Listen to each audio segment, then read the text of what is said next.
Breaking news చూస్తున్నాం. ఆంధ్రప్రదేశ్లో ప్రతిరోజు ఒక రాజకీయ దుమారం చెలరేగుతుంది.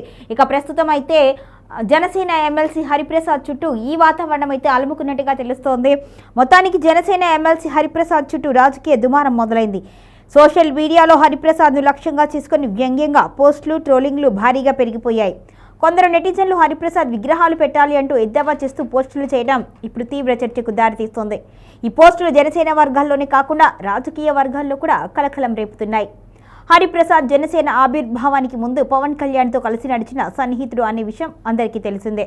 ఇక పార్టీ ప్రారంభ దశలో పవన్ వెంట నిలబడి ఎన్నో విమర్శలు, ఆరోపణలు భరించిన స్వయంగా పవన్ కళ్యాణ్ పలుమార్లు బహిరంగంగా పేర్కొన్నారు. అలాంటి హరిప్రసాద్పై ఇప్పుడు అదే పార్టీ పరిధిలో ట్రోలింగ్ జరగడం గమనార్హంగా ఉంది. సోషల్ మీడియాలో హరిప్రసాద్ ఫోటోలు పోస్ట్ చేస్తూ నెగిటివ్ కామెంట్స్ చేయడం, ఆయన్ను ఉద్దేశించి వ్యంగ్య వ్యాఖ్యలు చేయడం ఎక్కువైపోయింది. ముఖ్యంగా తనకంటూ ప్రత్యేక కోటరీ ఏర్పాటు చేసుకున్నారా, పవన్ కళ్యాణ్ను కలవకుండా ఆ కోటరీ అడ్డుకుంటుందా అనే తరహా ఆరోపణలు వైరల్ అవుతున్నాయి. ఇవన్నీ కూడా జనసేనలో అంతర్గత అసంతృప్తికి సంకేతం అనే ప్రశ్నలు తలెత్తుతున్నాయి. హరిప్రసాద్ కోటరీని పెంచి పోషిస్తున్నారు అనే ఆరోపణలు కూడా సోషల్ మీడియాలో హల్చల్ చేస్తున్నాయి.